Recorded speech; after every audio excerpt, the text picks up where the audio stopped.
आज हम करेंगे ideal gas equation and Gay-Lussac's law. So ideal gas equation and Gay-Lussac's law जो हमारे +1 के सिलेबस में भी आपको मिल जाएगा, +1 केमिस्ट्री के सिलेबस में भी ये आपको मिल जाएगा। ठीक है, सो +1 की केमिस्ट्री में भी आपको मिल जाएगा। आपके पास जो स्टेट्स ऑफ मैटर है चैप्टर है उसमें प्रेजेंट है ये स्टेट्स ऑफ मैटर में। ठीक है, तो ये वाले चैप्टर में आप देख लेना। तो इसके रिगार्डिंग हम करते हैं कि हमारे पास गे-लुसाक्स लॉ क्या होता है। So according to the Gay-Lussac's law, तो वो बाद में करेंगे, पहले हम आइडल गैस इक्वेशन कर लेते हैं। आइडल गैस इक्वेशन में देख लें कि आइडल गैस इक्वेशन के लिए हमें हमारे पास 3 लॉ जो होने चाहिए। वो 3 लॉ कौन कौन से हमारे पास, पहला तो बॉयल्स लॉ है। ठीक है, which is V is volume of the gas is direct inversely proportional to the pressure of the gas, and V is volume of the gas according to the Charles law, which is equation second. Volume of the gas is directly proportional to the temperature. ठीक है, और Avogadro's law जो हमारे पास equation number 3 है, this is the third equation.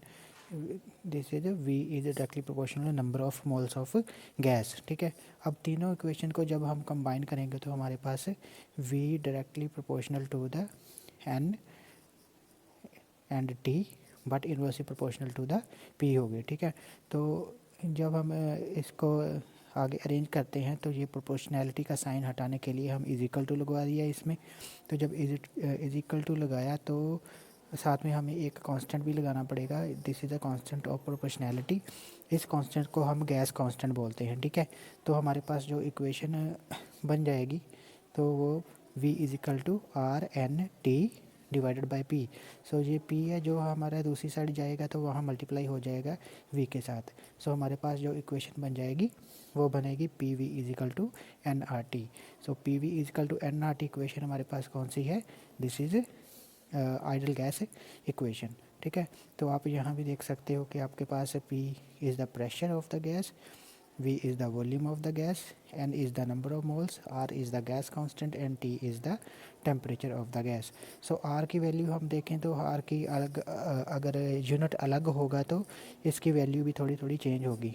अगर litre पर atom पर kelvin पर मोल में लेते हैं तो ये हमारे पास होगी 0.082 वैल्यू होगी। ठीक है, अगर हम जाउल पर केल्विन में लेते हैं, जाउल पर केल्विन पर मोल में लेते हैं तो ये इसकी वैल्यू 8.314598, आप शॉर्ट में इसको 8.314 भी ले सकते। ठीक है, तो ये हमारे पास आइडल गैस इक्वेशन हो गई है। ठीक है स्टूडेंट्स, तो this was about the ideal gas equation. So next हम चलते हैं, कौन से करना है हमने, Gay-Lussac's law. According to the Gay-Lussac's law, according to the Gay-Lussac's law हमारे पास क्या होता है, it is a direct relation between the pressure and temperature, pressure and temperature. So pressure is directly proportional to the temperature. So जैसे जैसे pressure बढ़ेगा वैसे वैसे टेम्परेचर भी बढ़ेगा, जहाँ फिर ये कह सकते हैं कि टेम्परेचर बढ़ाने से हमारे पास प्रेशर जो है वो इंक्रीज़ होगा। ठीक है स्टूडेंट्स, सो देख सकते हो कि there is a direct relation, there is a direct relation between the temperature and the pressure, but if one increases then other will also will increase. मान लो कि प्रेशर इंक्रीज़ हो रहा है तो टेम्परेचर भी इंक्रीज़ होगा, लेकिन एक चीज़ बात आपने याद रखनी है कि temperature must be in the Kelvin. So ये KMT का मतलब क्या है, केल्विन मस्ट बी ये temperature. So with the increase of the temperature particles जो है वो फास्ट मूव करते हैं, सो ज़्यादा उनकी काइनेटिक एनर्जी बढ़ जाती है जिससे कोलिजन ज़्यादा बढ़ जाता है। सो पार्टिकल की कोलिजन ज़्यादा होने के कारण जो है वो प्रेशर भी हमारे पास वो इंक्रीज़ होता है। ठीक है स्टूडेंट्स, सो इसकी एक हम देख लेते हैं कि अगर इसमें ग्राफ ड्रा करें, if we draw the graph between the pressure and temperature. So अगर प्रेशर और टेम्परेचर के बीच में ग्राफ डालेंगे तो हमारे पास ये स्ट्रेट लाइन ग्राफ जो है वो बन जाएगा, क्योंकि pressure is directly proportional to the temperature, pressure is directly proportional to the temperature. ठीक है, तो ये सर गे-लुसाक्स ने डिस्कवर किया था एंड उसने जो टेम्परेचर यूज़ किया था that was used in the Kelvin. So इसीलिए हमें केल्विन में हमें देखना है। ठीक है, सो ये देखा गया था एक एग्जांपल में कि अगर टेम्परेचर को डबल किया जाए तो प्रेशर भी डबल हो जाता था। इफ़ प्रेशर जो कम किया गया उसको हाफ़ किया गया तो जो हमारे पास एब्सोल्यूट टेम्परेचर भी वो कट हो गया, वो भी हमारे पास हाफ़ हो गया था। ठीक है स्टूडेंट्स।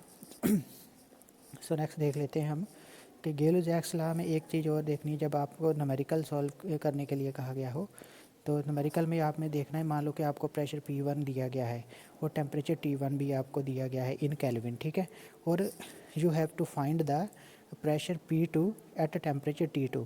तो अगर आपको तीनों चीज़ें पता है, प्रेशर P1 पता है, टेम्परेचर T1 पता है और टेम्परेचर T2 पता है, then you can also find the pressure P2 at temperature T2। Okay students, तो ये था about the ideal gas equation and Gay-Lussac's law. Okay students, तो इसको आप देख लेना। ठीक है स्टूडेंट्स, तो thank you very much for watching the